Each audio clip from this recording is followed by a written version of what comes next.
এই গরমের মধ্যে আপনারা সবাই কেমন আছেন? আশা করছি যে যেখান থেকে ভিডিওটা দেখছেন গরমের মধ্যে একটু অস্বস্তি হলেও ভালোই আছেন। তো চলেন আপনাদের জন্য নিয়ে চলে এলাম একটা দারুণ রেসিপি রান্না করব।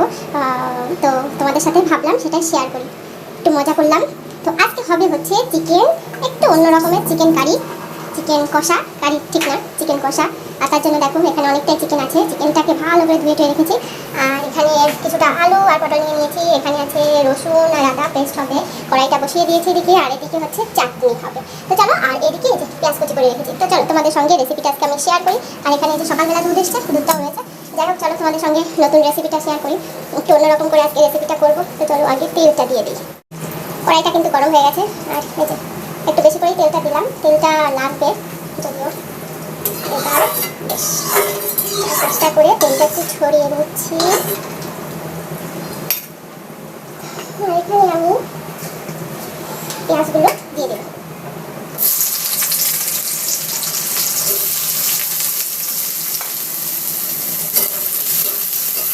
পেঁয়াজগুলো ভালো করে একটু দিয়ে নেবো, তারপর আস্তে আস্তে দেখাচ্ছি কি দিয়ে কি করছি আমি।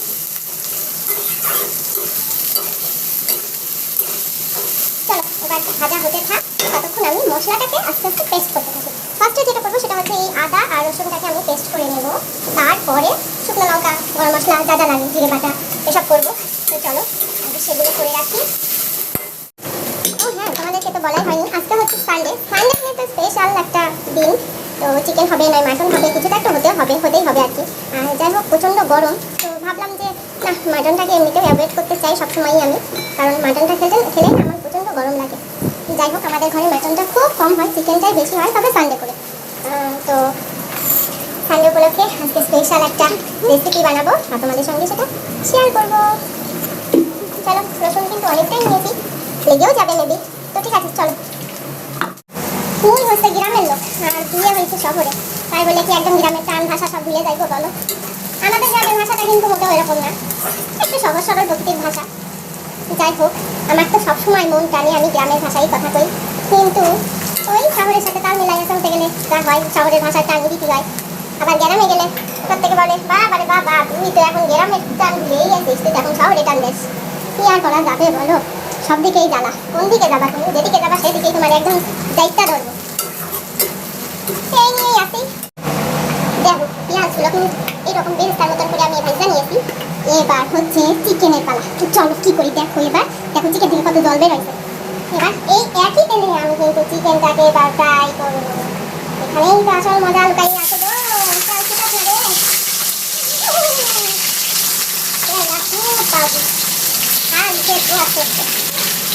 ওই দেখো, বললাম তোমাদের একটু আগে যে বেসন থেকে এটা এসে শান্তি মতো কিছু করতে পারবো আমি। বেসন থেকে এটা আসলে ওটা সেটাতে এইটুকু পেছনের থেকে খোলা দেয় আবার ডাক্তার। দেখো কতগুলো কাঁচি শুকনো লঙ্কা নিয়েছি, আর সাথে করেছি হচ্ছে গোলমরিচ নিয়েছি, মিষ্টি তলাই আরো দিয়ে গেছে। যাই হোক, আমার শ্বশুর মশাই কিন্তু ভীষণ একদম মানে ঝাল খোরকারে বলে, তাই শুধু আমার শ্বশুর কেন, আমার স্বামী এই যে ঝাল দিলাম তাতেও কিন্তু এত ঝালে হবে না। গরম করেছে তাতে কি হয়েছে, তো যদি কষাইয়ে জমাই চিকেন না খাওয়া হলো তাহলে সেটা চিকেন খাওয়ার মধ্যে পড়ে বলো? সেই জন্য আমার স্বামী এসে বলে নাকি তুমি কি রান্না বান্না ভুলে গেছো, আজকাল ঝালই হয়নি, কি রান্না করো, মুখে একদম জিভে একদম ঝালই লাগে না। তো বাবু এদের সাথে ঝালের সাথে আর এদের সাথে আমি পাইয়ে উঠি না, এত ঝাল দিয়া দেই তারপরেও বলে ঝাল হয়নি ঝাল হয়নি। ওদিকে আমার সাওয়াল গা শুষায় খাবে, তারপরেও ঝাল ঝাল করে তার খাতি হবে, তার নাকি ঝাল ছাড়া ভাল লাগে না। তা কি আর কবো বলো, নিজে পারতাম না একদমই ঝাল খাতি, তা ঝালের ভিতরে এসে পড়েছি, পড়ে আমার জীবনটা একদম ঝালে ঝাল হয়ে গেছে। দেখো এদিকে আমি মাংসটা থেকে প্রচন্ড রকম জল উঠে গেল। এবার ভাজতে যাই বিপদে, এই জল না শুকানো পর্যন্ত তো মাংস তোলা যাবে না। কি আর করা, ভাজতেই থাকি যতক্ষণ না পর্যন্ত জলটা শুকায় একদম ভাজা ভাজা। তোমাদের সাথে আর একটা কথা শেয়ার করি বাবু, এই যে তোমাদের সঙ্গে আমি মন খুলে কথা বলতে পারছি না, এটাও কিন্তু কি জন্য জানো তো? শ্বশুর মশাই গেছে বাজারে গেছে চুল কাটতে। আর এইদিকে দেখো আমার পুলার অবস্থা, সারা বাড়ি বই ছড়াই, এক ঠান্ডা মাত্র বই পড়বে, তার হাজারটা বই চারপাশে ছড়াতে থাকবে। বাইরে দেখো রে বাবা, রোদ্দুরের কি ঝলক, রোদ্দুরের ঝলকে আমি পাগল হয়ে গেলাম। একটুখানি করে হাওয়া দেয়, এই গাছগাছালিগুলো ছিল বলে বাসারে ভাই। আমার স্বামী একটা ছোট্ট বাগান, দেখতে পাচ্ছ তো কত সুন্দর বাগানটা করেছে। আর ওই যে দেখতে পাচ্ছ ওই ফুল গাছটাতে অনেক ফুল দেয় জানো তো, এখানে সব আছে ফুল গাছ, বেল গাছ, জাম গাছ, আম গাছ নেই এখানে জিনিস নেই, এতটুকু জায়গা হলে কি হবে, সবই আছে আমার স্বামী। কি করবো বলো, আস্তে আস্তে কথা বলতে আসতে আশেপাশে লোকজন আছে, ওই যে বললাম প্রথমে সবাই ভাবে পাগলের মতো একাই বকর বকর পেটে যাচ্ছি, সেই জন্য বাইরে গেলে একটু আস্তে সুস্তে ধীরে কথা বলতে চাই, কারণ ওই সবার দেখে একটু লজ্জা সরমও লাগে, কি আর পাবো, আবার এদিকে আবার ভিডিও বানাতে ইচ্ছা করে, কি করবো ভাই তোমরাই বলো। এই যে ফেসবুকে, ইউটিউবে, ইনস্টাগ্রামে যেখানে যাবো সেইখানেই দেখি এত মানুষ ভিডিও করছে, আর ভিউ দেখলে তো পুরো মাথা খারাপ, কি ভাই কি দেখায় ওরা, তাতে এত ভিউ পাই, আর আমরা এত চেষ্টা করি, এত পরিপাটি করে করার চেষ্টা করি, তারপরেও আমাদের ভিউ হয় ওই 5টা 10টা 7টা 8টা, লাইক মতো হয় না। দেখো তো কি সুন্দর তৈরি হয়ে গেল আমার আমের চাটনি, উপর দিয়ে একটু গার্নিশ করে দিলাম, কি দিয়ে জানো, ভাজা মশলা দিচ্ছি। ক্যামেরাটা এত খারাপ যে সুন্দর, কালারটা সুন্দর ওঠে না, তো ভাগ্যটাই এমন, কোনো দিক থেকেই স্বাদ দেয় না, না ভিউয়ার্সরা স্বাদ দিল না আমার ক্যামেরাটা স্বাদ দিল।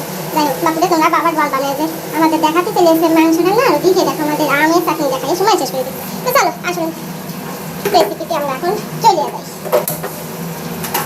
চিকেনগুলো ভাজা হয়ে গেছে, তুলে রাখছি, কড়াইটা আবার ধুয়ে নিছি। এবার চলো দেখতে থাকো। তেল দিয়ে দিচ্ছি পরিমাণ মতো, দিয়ে দিচ্ছি দুটো তেজপাতা। আমি ভাই রান্না তেজপাতা মাথা দিই না, আমার ভাবা যায় না। তারপরে হচ্ছে কিন্তু আমার শ্বশুর মশাই তো বললাম তো খাদ্য রসিক, বাজারে যাওয়ার আগে বলে গেছে মাংসে কিন্তু তেজপাতা দিবা, ইয়ার পর দিতেই হইব, নাহলে আবার তার মুখের দিকে তাকানো যাবে না। এবার দেখো সেই যে পেঁয়াজ রসুন আর আদা বাইটে রাখিলাম সেই সকালবেলা, সেটা আবার দিয়ে দিচ্ছি।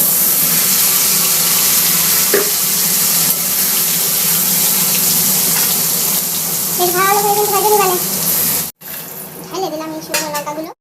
শোনালা নিচে কিন্তু ওই দেখো জিরেও দিয়ে দিচ্ছি, আবার পেলা জিরে না দিয়ে পেলে জিরে দিচ্ছি। আর দেবো হচ্ছে এই যে ভাজে রাখিলাম পেঁয়াজ, এই পেঁয়াজটা কিন্তু আমি কিছুটা দেবো ছোলে, আর কিছুটা দেবো বাইটে, অনেকটাই পেঁয়াজ আছে, বাটাটা একটু বেশি করে দেবো। এই দেখো বাটাবাটি কাজ শেষ, আরেকটু আছে গরম মশলাটা এখন তৈরি হয়নি। এবার হচ্ছে এদিকে রসুনটা ভাজা হয়ে গেছে, আদা রসুন। এবার চলো মশলাটা দিয়ে দেবো।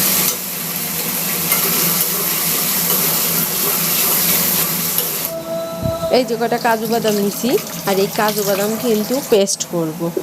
কিছু একটা আমার মিসিং হয়ে গেল, সেটা হচ্ছে আমি এই যে মশলাটা পেস্ট করার জন্য সব কিছুই কিন্তু দেখিয়েছিলাম তোমাদেরকে, শুধু পেস্ট করাটাই আমার মিসিং ছিল। যাই হোক, এই যে তোমরা বুঝে গেছো কী কী আমি নিয়েছি, তো এগুলোকেই ভালো করে আমি পেস্ট করে এবার তেলের মধ্যে দিয়ে দিয়েছি। যেহেতু আমি কাজু বাদাম দিয়ে দিয়েছি, কাজু বাদামের মধ্যে তো তেল থাকে, আর এক্সট্রা তেল তো আমি কড়াইতেও দিয়েছিলাম। সব কিছু মিলাইয়ে ভীষণ কিন্তু মশলাটা বেশ সেই লাগছে, আমার কাছে তো সেই রকম লাগছে। আর চিকেনটা খেতে যা দুর্দান্ত হয়েছিল। এই যে ভয়েসটা দিচ্ছি, এই ভয়েসটা দিচ্ছি বেশ কিছুদিন পরে, এতদিনে চিকেনটা বেশ হজম টজম হয়ে বেরিয়েও গেছে। কিন্তু যাই হোক, ওসব দিকে আর কিছু করছি না, যাইটা করছি সেইটাই আগে দেখাই। এই যে চিকেনটা ভাজা করে রাখছিলাম না, এই ভাজা চিকেনটা কিন্তু এবার এই মশলার মধ্যে দিয়ে দিলাম। নিচে একটু হালকা চিকেনের জল ছিল, ওটা কোনো কিছু না, ব্যাপার না, তোমরা আবার কিছু মনে করো না দিনি। আর এই যে দেখো চিকেনটা কষানোর সময় চিকেনের লুকটা একবার জাস্ট দেখো। এই চিকেন কিন্তু শুধু ভাতে না, রুটি পরোটা শুধু যা দিয়ে খাবে তাতেই কিন্তু বেশ জৈমা যাইব। আমার তো ভীষণ ভালো লাগে, আমার তো মনে হয় এক কড়াই যদি এরকম চিকেন শুধু শুধু দেওয়া যায় আমি খেয়ে নিতে পারবো। বেশ অনেকক্ষণ কষানোর পরে দেখো রান্না কিন্তু এখনো হয়ে গেছে, এখন তো নামিয়ে খাওয়াই যায় কিন্তু, কারণ কষানো একদম কমপ্লিট। আর এই যে রুটি বা পরোটার সাথে এইরকম মাংস কাটি, কষানো মাংস কাটি যে সে কি মজা, তা তো একমাত্র আমার স্বামী জানে। আমি জানি কম বেশি, কারণ আমি রুটিটা একটু কম পছন্দ করি, আর আমার স্বামীতে বাবা সারাদিন ভাত না দিয়ে যদি শুধু রুটি দিয়ে রাখো তাতেই খুশি। তা আমরা একটু ঝোল ঝোল করবো, কারণ বাড়িতে নিয়ে লাগলো মানুষ, ওই গোষ্ঠীটা পোষাবো না, সেই জন্য একটু ঝোল ঝোল করতে হবে। কষাচ্ছি তো বেশ, আর ভাতের সাথে খাবো, ভাতের সাথে তো এই ঝোল লাগে, ওই স্টাইল মেরে অনেকে বলে গ্রেভি, সেই গ্রেভি বানাতে হবে। কষানো যা দিয়েছি ভাই ভাই, কষাতে কষাতে আমার তো মনে হচ্ছে এখনই তুলে দিতে খাইয়ে দেবো। গরম জল বসাই দিচ্ছি, এখানে ঝোল দেবো, তাই গরম জল দিয়ে দিচ্ছি। কষানো শেষ, এই কষা মাংসগুলো দেখা যদি এই পটলগুলো দিতে হয় কেমনটা থাকে না, গরম হয়ে গেছে, বাবা বাবা গো অনেকটাই গরম হয়ে গেছে জল। তো চলো ফুলাটার জন্য একটু তুলে দিই, কষা মাংস পানি ভীষণ খুশি হবে এখন। চলো এবার পরিমাণ মতো জলটা দিয়ে দিলাম, সেদ্ধটা হয়েই গেছে, ওই আর কি পটলটা সেদ্ধ করার জন্য যতটুকু লাগবে পটলগুলো এবার দিয়ে দিলাম। তোরা সেদ্ধ এবার কত সেদ্ধ হবেই, হাড়িটা আমার ছোটই হয়ে গেছে, আসলে এতগুলো মাংস তো বুঝতে পারিনি। চলো পোলাটা যেন নিয়ে যাই, দেখো তার রিয়াকশন। এই এদিকে আয়, বানা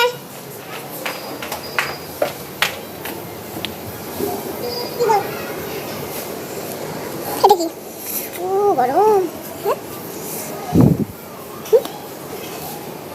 হ্যাঁ গন্ধ যে আসছে, কেমন? এটা তো সবজি, চিকেন না। আচ্ছা কেমন? ভালো সবজিটা।